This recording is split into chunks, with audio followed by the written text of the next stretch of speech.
Good morning, everyone, and welcome to another session of ICF Sunday webinar series. So, today is the 20th session. We are halfway through our journey of 40 sessions. And when we started, Murugarar said it's an ambitious project, but with his initial inputs and cooperation in handling the logistics, we have been able to do it, and he has taken quite a lot of sessions already. So today's session is on style sheets, because that's a very vital part of people who are working on books. Because for journal editors, mostly it's the client who supplies them the style sheet. It's very rare that they have to prepare the style sheet themselves. But when it comes to books, it is up to the copy editor to prepare the style sheet. So Murugraj, over to you. Yes, thank you, Vivek. Just give me a moment before I ensure that the live started working properly. Good morning. Good morning. Good morning. Good morning, everybody. How are you today? Looking forward to seeing your program. Super, super. With my pen in hand. Excellent. Good. So today is a session where we are having this Zoom meeting with ICF members. It is parallelly going live on my Facebook page, Editors Essential also. Okay, it's good to see you. And 21st session, we just crossed the halfway mark of our original plan of 40. In fact, in the last few weeks, we have moved away from our goal of 40 in 40. 40 minutes for 40 days was what Vivek started with. It's more like a logo or a catchphrase, 40 minutes for 40 weeks. But some of the sessions were so wonderful, and we have many sessions that crossed 1.5 hours or even 2 hours. But the participation was so solid till the end of the program, which means that they found these sessions interesting and useful, even though they were longer than expected. So we do not have this limitation anymore in terms of duration, but this is a session that's going to be well within this 40-minute limitation. So I'm going to take you to a short presentation. So what are style sheets? For me, the style sheet is a recipe. It tells me what are my inputs, what they should look like. And I think building the style sheet is a very important task for any editor. That's a wonderful definition. Louise Hornby is another editor who is famous for her blogs and her inputs to the editorial community, and she defines style sheet as a record of preferences. Those preferences could be that of authors or their publishers, or preferences by style manuals, or preferences by other agencies that are involved and that mandate the editorial work. Okay, so this I found more close to our defining what a style sheet is. And I'm going to take a slightly different direction in terms of defining it as a record of preferences. And I'm going to say that it is more like a doctor's prescription. Okay, so when something wrong, we go to the doctor. That's a different story. But what a doctor does is to analyze or diagnose. All right, so go through all the symptoms and go through, ask a lot of questions, or ideally he should ask a lot of questions, and then come out with a prescription at the end. Because the prescription doesn't have anything that is not needed. It is a simple do this or don't do this. That's exactly what I look like, what I look style sheet to be like. It's a prescription provided by the editor, all right, as to what is followed and what is not followed. Some of those other preferences are consistent, which means you will take them without any problem. But in doing or in the process of editing, we also come across a lot of situations to make decisions, right? We call them editorial decisions, editorial judgment, or editorial decisions are made, and we need a place to document all those editorial decisions. Why? That's the next question. So style sheet is a place where we note down all the things that are acceptable and not acceptable in the work that we edit.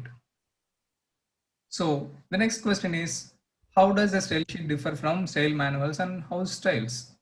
Okay, So if to understand the relationship between a style sheet, a style manual, and a house style, I would like to, show you a small diagram. Okay. So the largest all-encompassing one is a style manual. Style manuals are the highly generic cases, and they offer choices. They do not prescribe anything. They do not say do this or don't do this. They say in order to do this, these are the different possibilities you can choose from. If you want to follow capitalization for a particular word, these are the different possibilities. If it is this way, you capitalize. If it is not like this, you don't do that. In terms of punctuation, you do this or do that. So if it is a reference, you can follow a Harvard style or a one-cover style or a hybrid style, or you can completely go to a endnote or a footnote or a chapter and book. And so a style manual is a document that lays down all possibilities. It gives you everything. So you have to pick the right ones for you. It's like a supermarket. You get everything. Don't just do shopping there. All you have to do is analyze your manuscript and find the appropriate requirements based on the choices available on style manuals. And this covers what we call a house style. I'm not going to talk about house styles right away. I'm going to move on to style sheets. So style sheet is a small subset, a smaller subset when compared to house style. So style manuals is all encompassing, and then it also has style sheets or the house styles as part of it. And within house styles, we have these style sheets. So these style sheets are highly specific in contrast to what style manuals are. And they are also about making decisions or documenting decisions. Okay, so these style sheets are instances or documents that exactly talks about what happens in your work. You may be editing an article, or you may be editing a book or any other work. So what are the different decisions that you have made and that you are going to follow in your work? So highly specific in nature and documents all the decisions that you make. House sales are somewhere in between. Okay, house sales are created by publishing houses, but most often these publishing houses publish more than one journal, which means they have to prepare a house sale that is applicable for all the journals. A common minimum program, if you want to call it. Okay, so they have to create something, which means it is not as generic as a style manual. At the same time, it is not too specific to be followed for a particular work. You still have to sift through the house style and then identify points that are appropriate for your work and create a style sheet. Okay, so why does a copy editor need a style sheet? There may be various reasons. People can give you endless reasons as to why a style sheet is needed for a copy editor. I have only two reasons. One is to ensure that it is because using a style sheet is the most effective way of editing. So what do I mean when I say most effective way of editing? For me, effectiveness in editing are just two things. One is ensuring top-notch quality. Second thing is not spending time more than it is necessary. If I can complete an article in 1 hour, it should be completed in 1 hour. Every single minute that I spend on an article is waste of my time. So for me, the effectiveness means two things. One is ensuring the top-notch quality. And the second thing is completing without wasting time. Okay, so how can we do that? The top-notch quality in terms of moving away from the language aspects of it, in terms of the most important other part is about consistency. Whether I followed serial commands in places, whether I have used single quotes or double quotes consistently, is an N dash or an M dash for parenthetical breaks. Do the quotes, commas go inside the quotes or outside the quotes? Have I used focused with a single S or with a double S? Have I used traveler with a single L or a double L? Of course, it is a decision that you make for whether it is UK English, whether you are following UK English or US English. Okay, and whether you are following Harvard reference or a Vancouver reference. In citations, are you going to go by the alphabetical order or are you going to sort by years? When there are more than one author, are you going to use A, comma B or any other thing? So you make a lot of decisions and then you register all of these in one place and you ensure that all these decisions are taken care of. There are a lot of tools available. There are a lot of features available in MS Word, which we have been looking at in a different series of webinars. So how can I use or maximize the usefulness of my style sheet to ensure that my manuscript is consistent? That's number one. Because when it is consistent, the author doesn't have any problems in complaining about petty things. Okay, both of us, the author and the editor, can focus on large level items. When people find things to be fixed at the basic level of item, they lose confidence in the editor. If they find inconsistencies in terms of dashes or in terms of codes or in terms of references, citations, the confidence that the author has in the editor is going to be questioned. The author might think, okay, did I give it to the right person? Okay, so it might affect your future work also. So that is a most important way of ensuring it is consistent. Your work is of top-notch quality. You have instilled such a kind of confidence in your author so that you might get more work from that author or from references that the author makes. Number one. Number two, unnecessary waste of time. Because quality assurance I have seen in my experiences as a full-time employee. Right first time is a concept that people emphasize in-house. Probably we may not have heard it outside of that environment because freelancers don't talk much about Six Sigma, 3 Sigma, 2 Sigma, and so on and so forth. So right first time is a concept where you have to, as the name suggests, you have to make things right the first time. Because when it goes to the author or a publisher and comes back with problems, you are not only fixing it, you are also spending a lot of time analyzing why there is a problem and then giving explanation to the client as to why this went wrong and how you are fixing it and how you are going to ensure that it is not happening for the rest of the work or in the future work. So not only are you losing valuable time in this particular project, the more the cycles, the more time that you are going to lose. You are also going to lose the confidence, as I said earlier. Okay, so the second part is about ensuring that you don't unnecessarily spend time on things that you could have handled better. That's number one. Number two, it helps communicate decisions to other players. For example, you are a freelancer, I'm a freelancer, so I work with an author. I make a lot of changes. Some of the changes are straightforward. The author understands why. But there are changes that are a little intrinsic. The author may not know why and started wondering what happened. Why does my editor change all these things? Why was this deleted? Why was this done this way or that way? If you explain your decisions in the style sheet and share that with the author, or if in a different processor, you may be sharing it with the publishing editor, or in-house with reviewers. When you have a style sheet and share it with people who are involved in the process, it makes their life easy. They don't come to you every often asking for why such a decision or such a change was made. That also saves a lot of time for you because you are not interrupted often.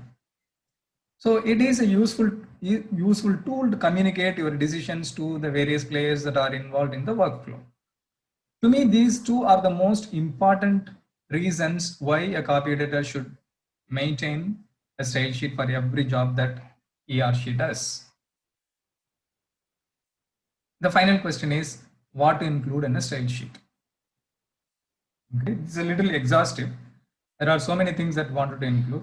You have to differentiate between a style sheet and a checklist. Okay, they are similar but fundamentally different. Okay, so in a style sheet, what are the various things that you can include? First and foremost, what are the reference works that you are going to follow? For example, style manual. Are you going to follow CMS? If it is CMS 16 or 17, APA, whether it is APA 5 or 6 or 7, whichever, and AMA. or MLA or any other style manual. And then which type of dictionary are you going to follow? Is it Oxford Dictionary? Even if it is Oxford Dictionaries, is it Advanced Learners Dictionary or it's lexico.com? Or are you going to use Merriam-Webster's Collegiate 11? Or are you going to use any other dictionary, for example, Stedman, if you are following, if you are working on a medical title? So what dictionaries are going to follow in your work? That will help the author in terms of going to the same place if there is a problem or if there is a doubt. The second one is variant of English. Okay, that's one of these decisions, earlier decisions, the primary decisions that you make as part of your editing process. Is it American or British or Canadian or Australian or any other variant that you are going to follow? So all the people in the process will understand that. Third one is in terms of punctuation. Are you going to follow serial comma or not? If you are not following serial comma, are you going to still use serial commas for clarity, which you should? Okay. And then what are the parenthetical dashes that you are going to follow? Is it an N dash or an M dash? Again, some of these decisions are going to be part of your, a decision in terms of your English choice of English. Okay. So if you are going to follow American English, there are a set of other conventions that will follow by default. For example, you'll follow serial comma, you'll use an M dash, closed M dash for parenthetical dashes, double quotes, and then commas and periods going inside the double quotes, and maybe a few other things. What happens to the sentence that goes after the colon, and so on and so forth. If it is British English, you may not most of the times follow serial comma. You can still follow, but it is not compulsory. And then whether it is an ISE or IZE variant of a word, N dashes with the space around, and single quotes and double quotes within, and so on and so forth. So set of conventions that will follow the moment you decide that it is American or British English that your manuscript is going to follow. You can note down all of them. Most importantly, other things like list punctuation. The list can be simple words or phrases, or incomplete, longer phrases, complete sentences, or the entire list making a complete sentence. So different possibilities are there. And CMS and major manuals, other manuals have wonderful discussion of how list should be punctuated and capitalized. So what is that you are going to do for the work that you have in hand? Okay, so what was the last item? Hyphenation, most important. Okay, whether it is with prefixes, what are you going to do? With double prefixes, how are you going to do? With prefixes that stand on their own, when equal weighted items are there, are you going to use a hyphen or an N dash? Or if it is going to be, compound modifiers, what are the possibilities that what are the words that you have identified as compound modifiers and used hyphens? So all these decisions that will go under this hyphenation. So the next one is casing, special treatment of words. In the title, are you going to follow the title case or sentence case? Obviously, by the name, as the name suggests, you will think that a title case follows title casing, a title follows title casing, or a heading follows a title case again. But it is not always true. We can define, because I can think of a journal that I regularly work with. The title, the capitalization on the title should only be for nouns, not even adjectives, okay, not even pronouns. Only for the nouns you have to capitalize. Other things you should not. But you also know that there are other cases where all the nouns, the major words, major parts of speech like noun, adjective, pronouns, verbs, adverbs, and they have to be capitalized. You don't capitalize conjunctions, interjections, and prepositions. But talking about prepositions, there are some references that says, or some styles that says, you can capitalize a preposition if it is 4 words or more, or 5 words or more. Okay, so you have to make decisions accordingly. What follows after a colon? There are possibilities. If what follows a colon is a complete sentence, you capitalize it. If it is complete sentence, but it is only one complete sentence, lowercase it. A complete sentence that followed by like a list. First we do this, second we do this, third we do this, separated by periods everywhere. Then in that case, you capitalize all the cases, especially the one after colon also. If it is a phrase, don't do that. So there are various possibilities. So what is the decision that you are going to take with respect to capitalizing after a colon? And with respect to units and numbers, usually humanities and social sciences spell out numbers after 99, and all the large round numbers like 100, 500, 1000 and so on, and numbers used in a general sense, like thousands of people thronged the auditorium. You don't say 100s, you say THOUSANDS. So when are you spelling out? When are you using the numbers? With respect to the date, again, it could be based on the choice of language, choice of English. Are you going to say month, date, comma, year, comma? Or are you going to say date? For example, 20th September 2020. Or you can say September 20, comma, 2020, comma. So what is that you are going to do? In terms of centuries, are you going to say 17th century, 17th century, the 17th century? Or are you going to say the 17th spelled out, 17th century and so on? Like the same way decades, are you going to write 1970 yes, 1970s or the 70s? And about units, are you going to repeat units vary from 5 kg to 10 kg? Are you going to repeat kg? Are you going to use, what are the various abbreviations you are going to use for units? So all these decisions with respect to unit set numbers. And you will have decisions based on abbreviations.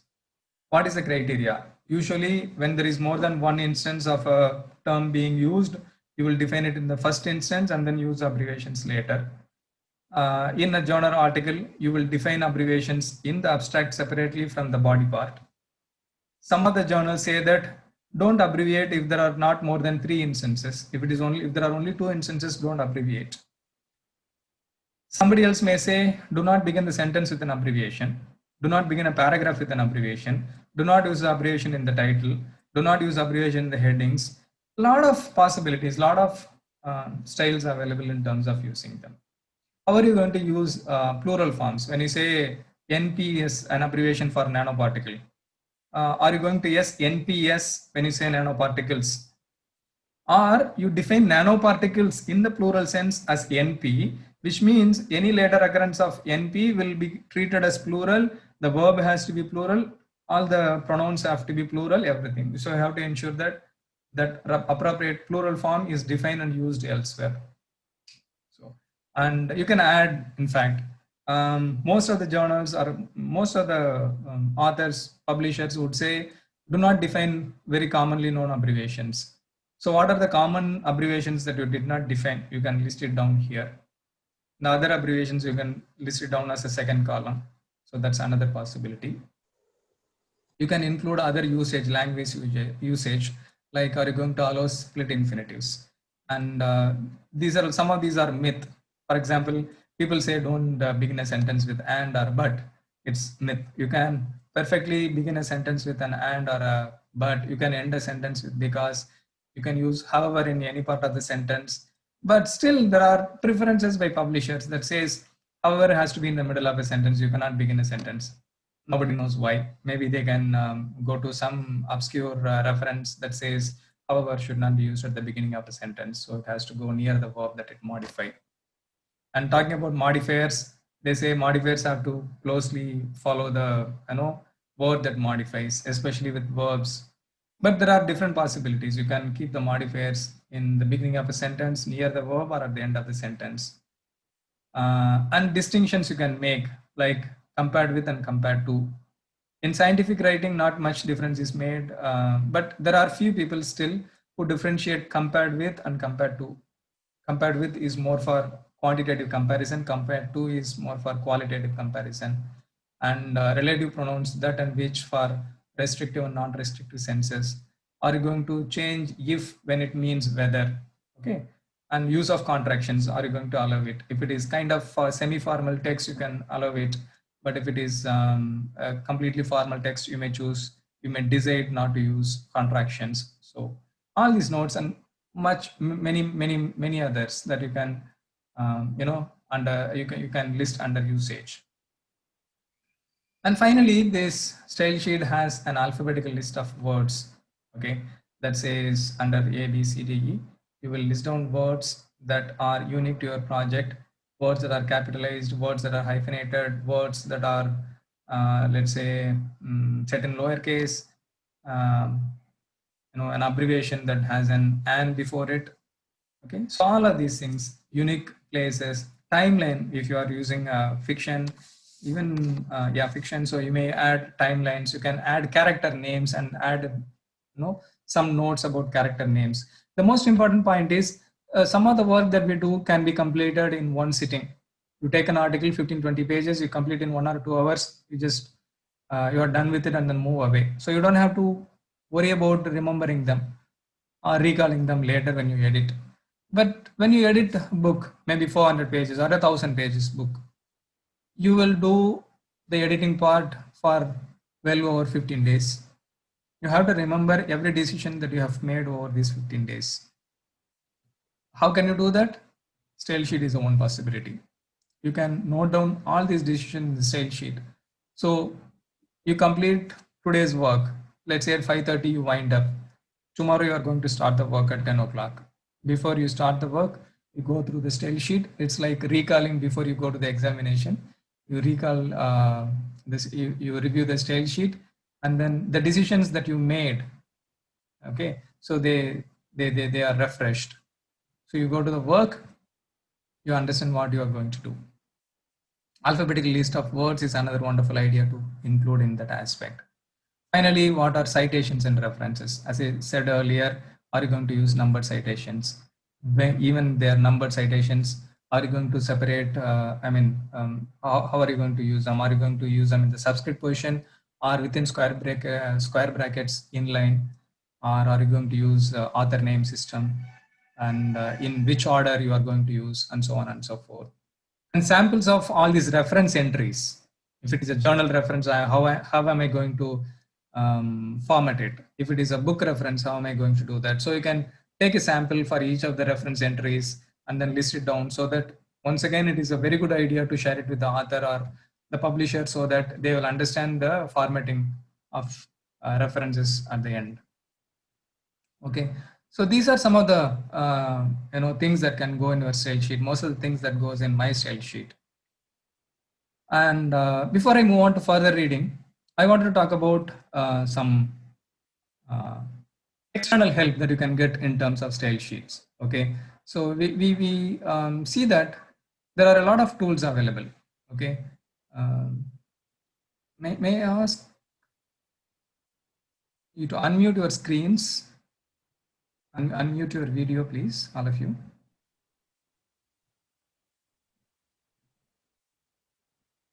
Thank you.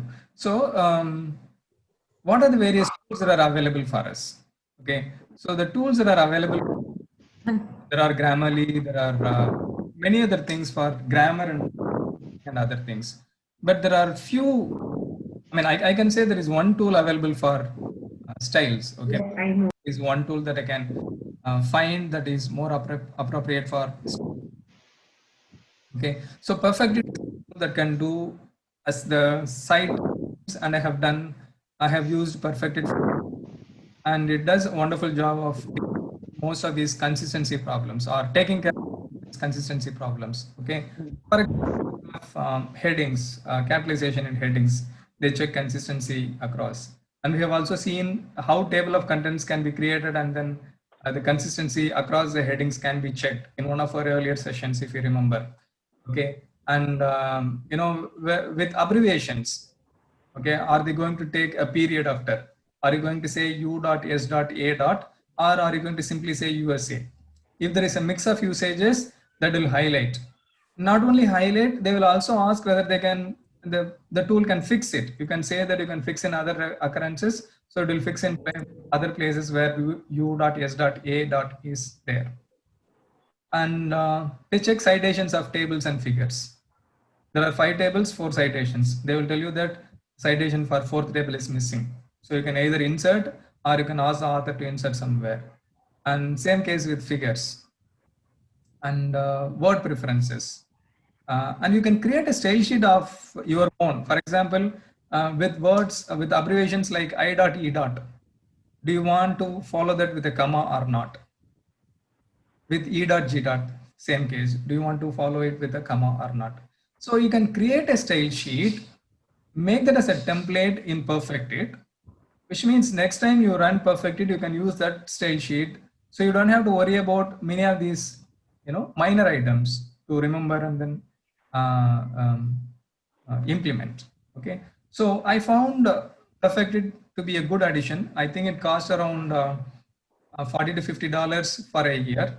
I know some of our editors are already using this, but you have a trial period of 14 days.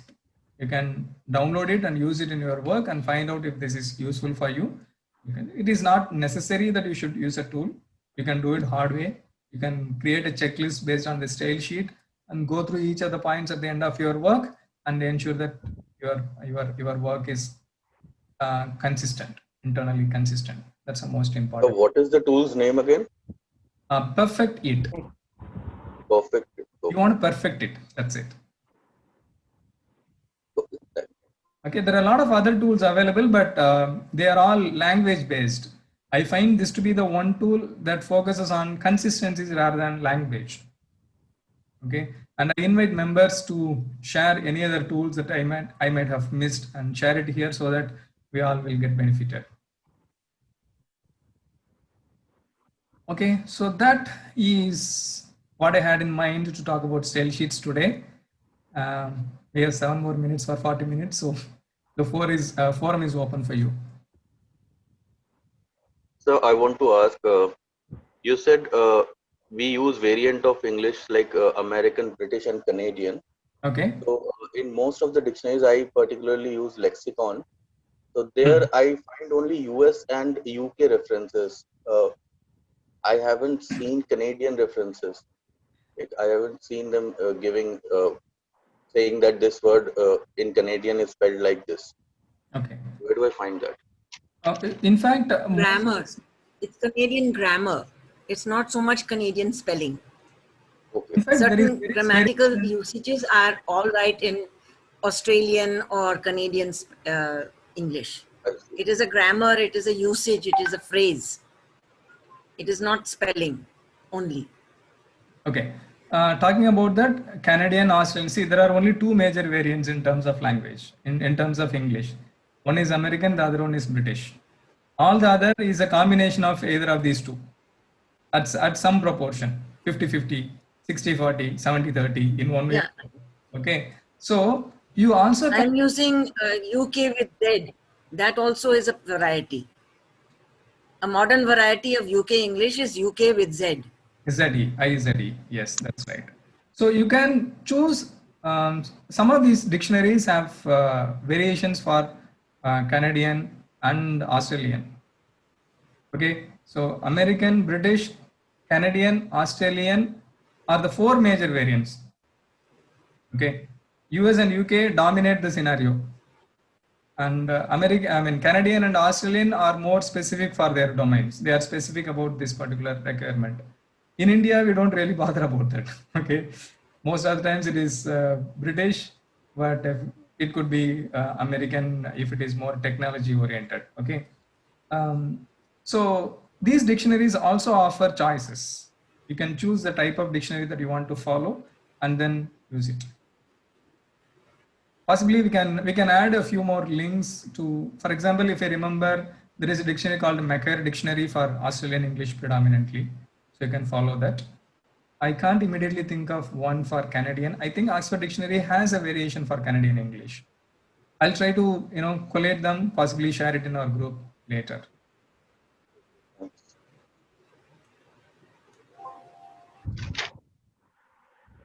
And there's one more question. When you're saying include character names in alphabetical list of waters, which character names are you referring to? I didn't say corrected names. I said words or names. For example, if you are if you are editing fiction, you may want to note down all the names that appear. The authors may have, some problems, make some changes in the spelling at the end. So you need to validate that. So you list down all the names that appear in. I can give you. I can give you an example. I was working on somebody's PhD that had to do with the Mahabharata. Now, is she writing Arjuna or is she writing Arjun? Is she writing the Mahabharata or is she just writing Mahabharata? So that is what was listed in my style sheet, which I shared with her.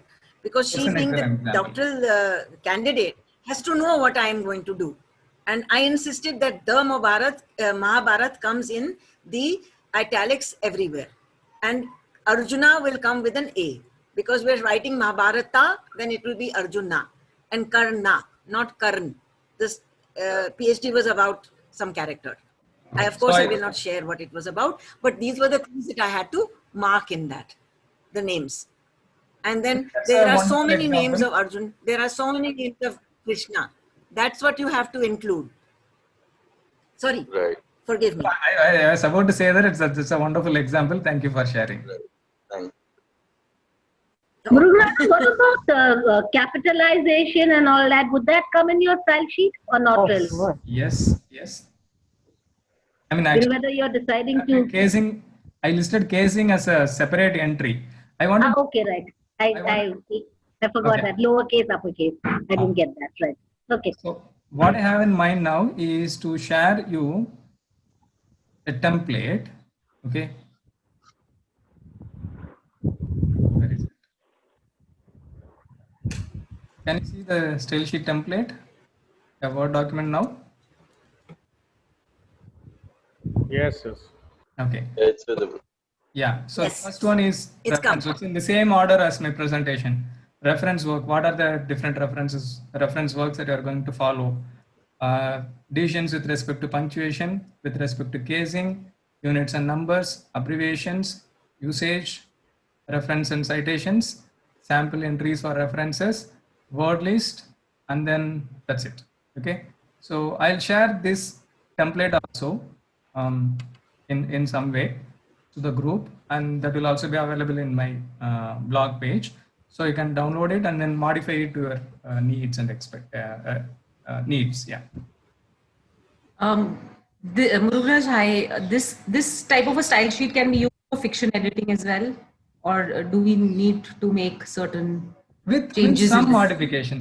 modifications, for example, in fiction writing, you may not come across a lot of, styles, numbers that you and styles, references and other things. But as we are discussing the names of places, persons, timeline, those are all important things from the plot. Okay. The characteristics of the characters. Okay. So you note down all those things so that one character appears a few chapters later. Murugaran, another thing. What about Indian words?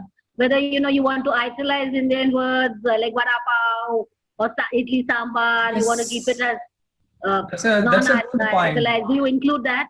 Yes, that's a good point. I recognize that was missed in my style sheet. I will add it. How are you going to treat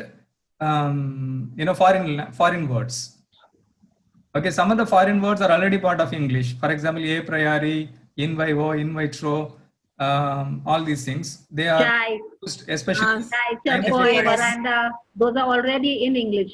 Yes, so you don't have to italicize them, but if you are going to use vada pav, certainly you have to italicize it. And would you keep it lowercase, uppercase, or vada pav? Lowercase. Lowercase. Yes, Okay. it's not a proper now. Come. Okay. Murugaraj, hi, Mithila Gadgil here. Can you let me know your blog name? This editorsessentials.com. Can you write on the group chat? I am doing it. Thank you so much.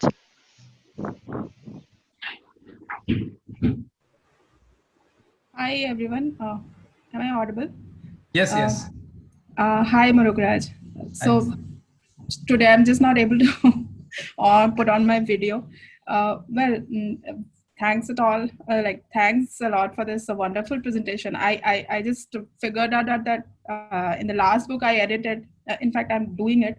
I missed on some few points, and I'll just add them. My question is that as an editor, what Murugaraj does when a book appears in front of him for editing? The first Okay. thing you do. The first thing we do is normally, we call it analysis, okay, project analysis. In terms of making the style sheet. That's exactly I'm saying. So this is what I learned in my early days of editing. I used to edit a lot of books in, let's say, the first 5 or 6 years of my editing career. So this starts always with an initial analysis. So when I say an initial analysis, what do I mean is to decide the first factors, like, what are the style manuals that I'm going to refer to, the language variation, and so on and so forth. But Right. major decisions, and many a times these decisions are already given by the publisher. I worked in a Right. in-house environment. So Right. they're But when already you're shared working me, with so a the separate decisions are author. easy.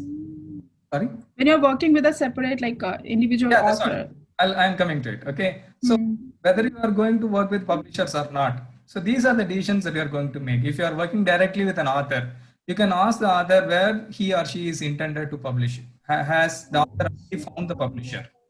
Right. If the publisher is already found, your job becomes easier because you can ask many of these. You can get many of this information from the author directly. Whether Right. CMS or AMA or APM. So you can also make decisions based on the subject. If it is medical, it is almost always AMA. Right. It is major decisions apart. We go Right. through the pages of the manuscript. Let's say a typical manuscript is around 300 pages. So we review and then find unique things about this particular book. Okay, what are the decisions made with respect to headings? Are they already consistent? Yeah, so what I want to understand is that when you go through the manuscript, you see that there are a few things which are really consistent. At few places, maybe 2-3 places, the author have deviated. So you can again bring that in line to the consistency. Yes, of course. So and keep that consistency in your style sheet, right? Yes, of course. See, there are two observations with respect to the question. In fact, the style sheet preparation, unless most of this information is already available before you start, is an ongoing process. Right. That's number what one I observation. feel. Yeah. Yes, that's true. Second is, most of us are creatures of habit. There are 10 chapters in the book. Yes. I can easily assess the author's pattern in the first 2 to 3 chapters. Right.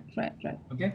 From the 4th chapter onwards to 10th chapter, the variations that I'm going to get, in the sense, what I already decided about a particular style, and then I'm going to change. Okay. That is going to be very minimal, maybe less than 10% if I want to put you a number. Okay. So first chapters already give me an idea of what it is there in terms of the patterns, serial comma. Right. In the earlier days, we used to manually do that, which means we will highlight all instances of serial series of items with and then count whether serial numbers and then take the majority case and so on and so forth. But nowadays, a lot of available. Paul Beverly's macros are a wonderful tool. They have initial That I'm yet to use. You are using it? Yet to use. Not Okay. using. Frankly, I don't understand why we are including myself. Okay, why we are not exploiting that wonderful opportunity. If I remember, there was one session organized by, I forget our member. Pavan. Session. Pavan. The Macros person is Pavan. Yes, Pavan. Macro Pavan. He's amazing, and he's willing to give personal tuition also. Yeah.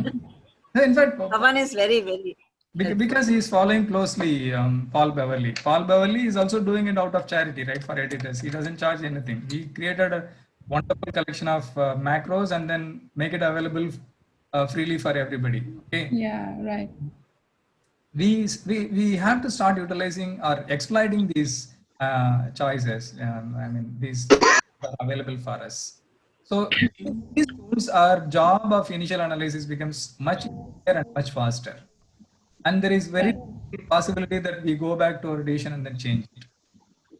Yeah, that's what I wanted to. Creating a style sheet, say between if you're doing fiction editing or you're doing scientific or STEM editing, what is the differences you will mainly look at when you're doing it? Okay. I'll help you. Before May I I? come, before May I I, interrupt? I'm a chatterbox. I'm so sorry. yes, I The know. main difference is that you know, yeah, I'm a chatterbox. No, Okay, I know. I wait for you. No. I'll let you answer Cora's question, but before that, I think there is a follow-up question. No, I just wanted to say that, yeah, that's what I wanted to emphasize upon, that fine, you make a style sheet like beforehand maybe, or through the initial analysis, but actually it goes on, revising. Actually, it goes on modifying Yes, through yes. your work, I think. Process. That's true. Isn't it? That's true. That's true. True. Yes, over to True. Cora and You build the style sheet. Rasvi. Cora's question. Yes. Huh? Answer that. Should I go on with? Acha.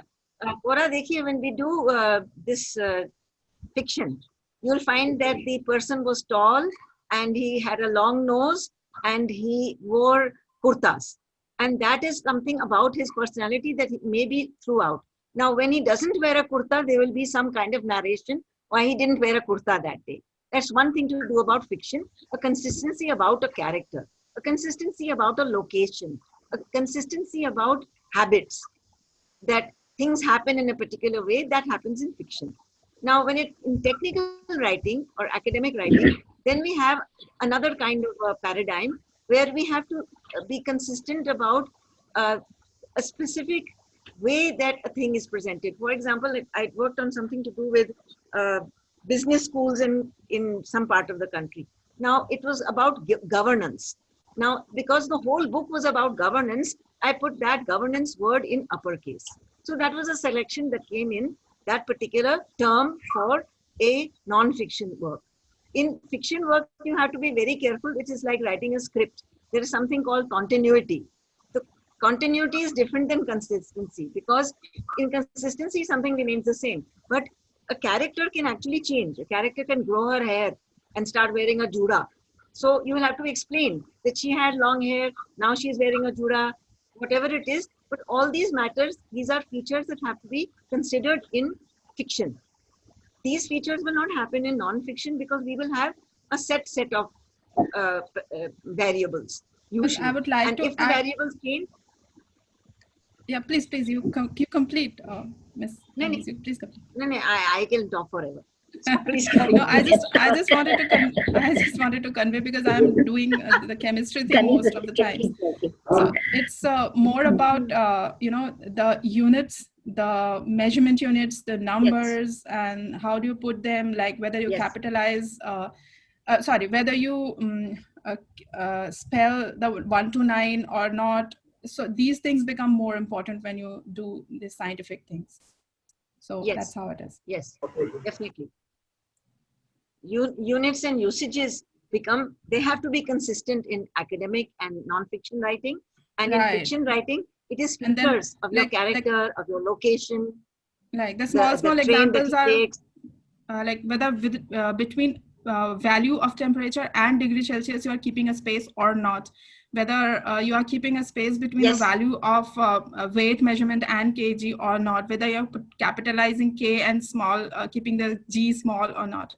So these are the things you need to keep a check. And people do mistake in these things a lot. So being an editor, this is really challenging. Yeah. And even variables, I notice in technical work when I work with architects or engineers, they will write the variable in the formulae. But when it comes to the text, the variables become Roman. Then I have to put all that in, because variables have to be in italic all throughout. Right. So and I have both. And these are often happen that you go through the whole manuscript, you've corrected everything, and when it comes back from the author again and again, you have the same problems. So it's really frustrating that time. Yeah, but it goes. Yeah. Other thing is the titles of tables and figures, and how many colons and commas and silly dashes they put in. I am allergic to so many things, and I find a cleaner manuscript is usually accepted with great joy from others as well. Okay, I'm stopping. I know it's always good to learn from experience of others. That's a smart way of learning. Yeah, right. That's what we are doing here, I think. Yes, yes. Do you have any other questions? All right. So I just yes, I will so share the Word document. It's basically a Word document. The template is a Word document, Jyotirmay. So you can you can modify it the way you want it. Yes, Abhishek, please. yeah, shouldn't we ideally share the style sheet with the author before we start working on a project, so that they can Yeah. also give some It inputs will as come to time to what kind time. of You can. There is no one right way. In fact, it's a much better way because yeah, later you might end up doing a rework of what you did because the author wanted it that right. way. That's what I'm pointing to. Yeah, that's But the that's style sheet wonderful. will keep growing. It is a process. No. It is a process I think because from what sometimes Abhishek said, characters have got pet names. So the style sheet will keep growing till So, the end. maybe the basics like, for example, if it's a new author who doesn't know anything and you're following British English, M dash, Yes, yes, dash, of course. those kind of things that Yes, yes. But the point is, a lot of keep fiction it open-ended. make me a book in American English, and sometimes they use Z's. Sometimes they don't use, use color as COLOR, or some places it is CLOUR. So just Yeah. try with them that this is what I'm going to use, and they have a problem with it. They tell me that I want to use American English and not British English. That is something that they also need to clarify. that's true. Maybe this will help with that. If I may, Yeah, it's Murugarat, a basic thing of asking them whether you want to stay with American or you want to go with English is a very important factor, because there are some authors who prefer they're writing for an American market, or they're used to writing in American English and may not want to change. So that's something we need to ask them. But if you go with a whole style sheet to an author, he'll drive you crazy because he'll start asking you so many questions that you won't start editing. And like Kanis was saying, a style sheet is an ongoing process. You're not going to sit and make a style sheet even before you've edited like a whole manuscript or a whole book. If you're doing fiction, for instance, you Okay. probably make it as you go so that you maintain consistency. Yeah, I totally understand that we cannot add all the nuances in the style sheet before we start working on anything. Of course, many things we'll find while we are working on it and keep adding to the style sheet. Right. But I Unless I- you do what Pawan has taught us, do a micro-analysis, and then you know what the author is using. So then you probably know, okay, he's using like, maybe color, COR, LOR, or UR, then you know he's mixing up. And then you say, okay, this is what you're going to use. Then you already have your style sheet before you've done the whole manuscript, because you've done an analysis of the manuscript. I'd like to add something, if I may, please. Yes, please. I have used Paul Beverley's macro for converting text from British English to American English and vice versa. Mhm. And about a couple of years ago, I tied up with somebody who had a lot of microfinancing documents that they wanted to project to their American audience. So the documents had been written with British English for Indian audiences, but they wanted to project it to the American audience. So he engaged me to convert, and I used those macros, and I believe he sent me some 200 documents of 1.5, 2 pages. And I finished the whole thing in one day flat, and I sent it off to him, and it was absolutely consistent and absolutely perfect, and he was so astounded that I was able to do the work so quickly. But I did nothing at all. I just ran the macro. In fact, It if I was so remember easy. correctly, Beverly's macros have collection. The collection has a macro to combine many documents into one and then separate it later. Yeah. Yeah. Another one I consistently use is when I'm editing fiction, I keep on adding comments to the text, and when I want to give feedback to the author, sending them the final critique of the manuscript, I use a macro that he has, which collates all the comments into one document with spaces beneath them to add more text if required. And I just collate those comments, and what he does is he picks up the context also from the main document and with the comment. So we know where the comment was inserted, what the context was, and then below that I can write my query and I can ask him, this is why I wrote this, and what do you have to say about this? So Paul Beverly's macros are simply astounding. Wonderful. Yeah, I know. Murugaraj, I just wanted to Yes, add Jessica. in trying to answer Abhishek's question. I think I also follow pretty much the process that you explained. When we get a document for editing, first we do an analysis. So at that point of the thing, I've already noted down certain stylistic errors or things that need to be changed. So in like as Abhishek is asking, I think when I send my first analysis review and the level of edit that I'm going to do for a document, when I send that email to my client, I also send them a basic style sheet like I have a template also, Murugaraj, which is similar. So I send them with certain basic styles already there, which I'm going to use because those are my preferences. And also keeping in line, if they have given me a style sheet, I already put that in when I send the first email asking, giving them the duration, when it will, all that I already send them. But I also communicate to them clearly that this is a style sheet that will grow, and I will keep sharing it with them every time I send them a document after edit. So that way, every time I send a chapter, for example, or 3 chapters, if the style guide has grown, that the revised version also goes to them. Because like Murugaraj said, I do not want to spend too much time answering all the questions they will have about small stylistic format decisions. Rather, I would like to focus on substantive issues and comments on substantive issues. So, though maybe, as Cora said, they may take it apart, but I find seldom that authors have the patience to go through a style guide to check. Only very few of them will.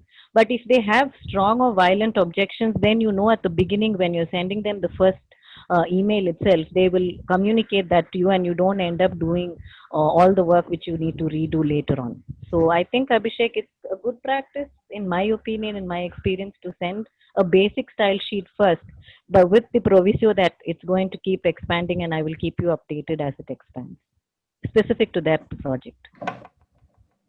Excellent. I would say Jessica's answer is, more directed at Abhishek, and I'm sure Abhishek is clear now. Right. I Thank would you like so to much, add. Jessica. I'm sorry. I said thanks, Jessica. Like I think that approach is correct, because before we start working, we share a style sheet, and then as and when it keeps growing with the chapters, we keep sharing the updated style sheets as well. Right. So only point that I would like to add is, sometimes see, there are seasoned authors who have published a lot, and they know what happens in the publishing process, in the editorial process. So when they look at some of the points, they immediately recognize what we mean, and then they say yes or no. There are new authors who are not really, who may not understand the entire editorial process. So too much of information at the initial stage will overwhelm them. Okay, so as Jessica said, we'll have to decide, on the author's level, and then feed information that is appropriate. So a new author, possibly only the high level information, and make decisions, inform them that these are the decisions that we have made. Okay, with seasoned authors, you may take more information with them, get their confirmation. It's always a good idea to, have some kind of communication between the author to understand the style and then deliver it, rather than making decisions one-sided and then having to redo a lot in the later stage. Thank you, Jessica. I have again a question. Yes, Rishika. So actually, one thing is like pinching me. You said that it's okay if you start a sentence with and or but like you see that happens. Yes. Right. Yeah. So it's like personally, I also don't I do not believe in that as well. Now, my question is that I am working more for journals, non-native speakers who write research articles in chemistry, medicine, chemistry, whatever. So it's more of the scientific thing. Okay, so I don't have a one-to-one communication with those authors. Fine, they are not good in English, of course. That's why they are sending their manuscripts. And if I do this change, if they have started a sentence with "and" very often in their manuscript, if I'm changing, am I doing wrong or is it okay? We call some, you see, there are changes that add value. There are errors that you correct. Okay. Changes that add value. You correct a problem in subjective agreement. Yes, you are correcting an error. Use a sentence grammatically okay, but then it's ethically not good. I mean, no, too many words to express, and it's not pithy. So you make it pithy with fewer words. Okay, it's value addition. Okay, most important is some of these changes, like beginning a sentence with an "and" is okay, but I have changing it. That's more of a personal preference of the editor. Two, look at it. One is it's better to stay away from imposing our personal preferences. But again, having said this, I have my own preferences which I impose when there is no question asked. Yeah, that comes. You just can't, Yes, you can't resist the temptation to do that. Number one. Number two, these changes are what I call superfluous changes. They are neither wrong, they do not add value, you are not introducing any problems. So harm in it. In effect, you are not creating any problems. So the author may not really complain about these things, especially of audience that you talk about. They wouldn't bother about this, so it's not a problem. Right. It's very difficult to resist the temptation. I know. Right. Okay, thank you. So how much is too much, Murugan? I was about. That's how much is too much? Are we enhancing or are we rewriting? One moment. How much is too much? One moment, Cora. Yeah, my suggestion to all editors is to believe in yourself. You have skills, you have been approached to do a particular work. What someone will say is superfluous, somebody else will say is consistent with a good style or a better quality. Now that is a decision you will make. I also am allergic to "and" I have 5 varieties of how not to use "and." I have got my own this idea, but also when I'm doing a kind of work, what kind of work is being done, it matters very much who the author is, who the audience is. And your work is to be a bridge, to make what the author is saying clear to the reader. And that is your main task. And believe in yourself. And too much is when you can see that the edits are far more than the text. That's too much. Simple. So another. Sorry for interrupting, Cora. Absolutely. Thank you for your insights. In fact, I would like to add on that point about Cora's question, how much is too much? Okay. So if you are editing 5 pages instead of 10 pages that you can edit, it is too much. Murugaraj, I just wanted to add about other tools that other than Perfectit, I use edit tools and editor's toolkit, which came with Perfectit many years ago. When I bought the license, it came together, editor's toolkit, and that is also very useful for all these very small changes that are very annoying to make manually. Okay, I haven't used. In fact, Vivek shared that editor's toolkit link a moment ago in our chat box, and thanks for bringing it up. And in fact, I haven't tried this editor's toolkit myself. I'll certainly, try to. I was fortunate that at that time when I bought Perfectit many years ago, it came along with it. Editor's toolkit was a package along with Perfectit, and that's why I started using it. Okay. But I'm very curious if you will have some session about this macros that you said about Paul Beverly's macros. Because some Dagny says she's using it. So if those who are using it can take us to a run through, or is it just very easy to learn by ourselves? It's actually very easy. In fact, you are not going to learn anything about the macros themselves. You are not going to write even a single code. Yeah, everything is available. You are going to just use that code and Oh, great. Okay. so Because Bhavan has writing done a wonderful. macros. Yeah, Okay. Bhavan has done a wonderful job in explaining that to our Okay, then I will find that earlier. video. Probably Vivek, it's time Moreover, to bring him again. moreover, Jesse, Even a Paul has dinosaur like structured. me is using macro. Paul has structured his macro offerings very well. He has, in order not to, for a beginner to be overwhelmed, he has Oh, great. segregated certain macros which are often used, and he calls it a starter kit. And he has a document where he gives you a complete guideline on how to use it. Oh, great. Okay. Thank Yeah, you. so it's very easy to use. You do need to spend some time, but it is very easy to use. Yes. Jessica, there's a group on macros that you can join actually, so you can contact Pavan there Best and of he all is can Pavan guide is you. available.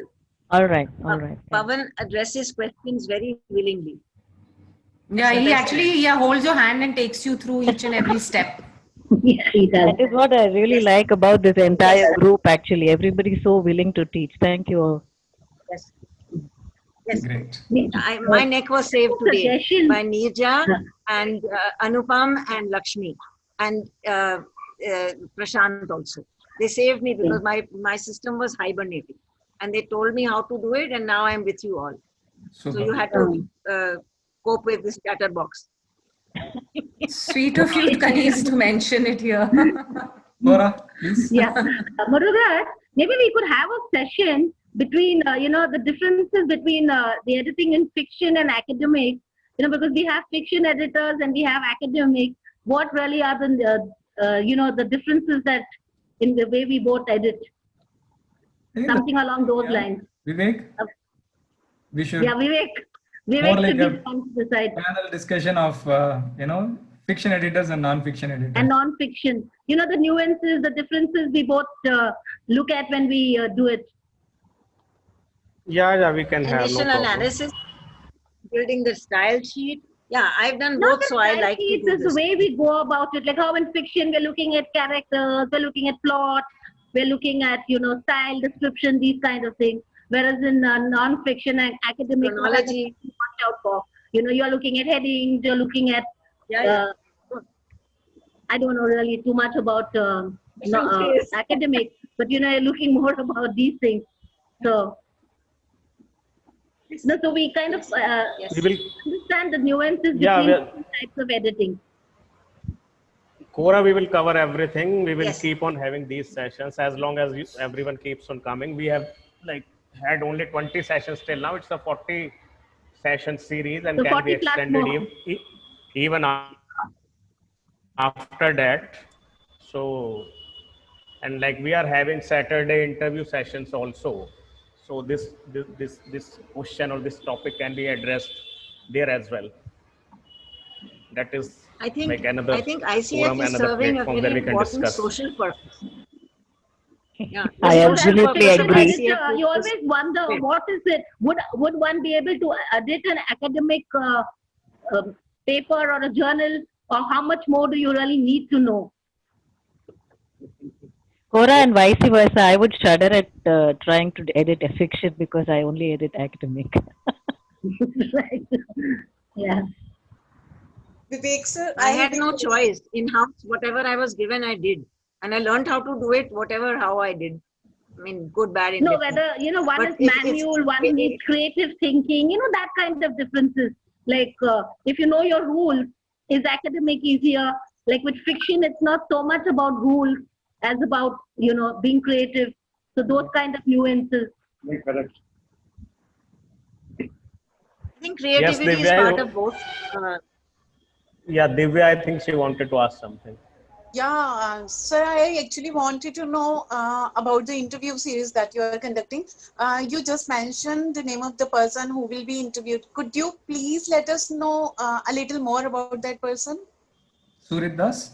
Surit Das, you just put the name in LinkedIn and you will have the profile. All right. All right. Surit Das is a founding member of ICF. He is a very, very important source person. And he's brilliant. And I think I must tell you all that he has sent me a lot of work. And he has built my name. He's built me as a brand for PhD editing. So I'm very grateful to Surit Das. Yeah, so Kaniz and Surit were actually present at the first meeting we had in Delhi, at Delhi Book Fair in 2015. Mhm. So I think that session is going to be very interesting, and you like it will be a not to be missed session. So do please be there on Saturday, 26th of September at 4 p.m. Yeah, sure. But would it be possible for future information?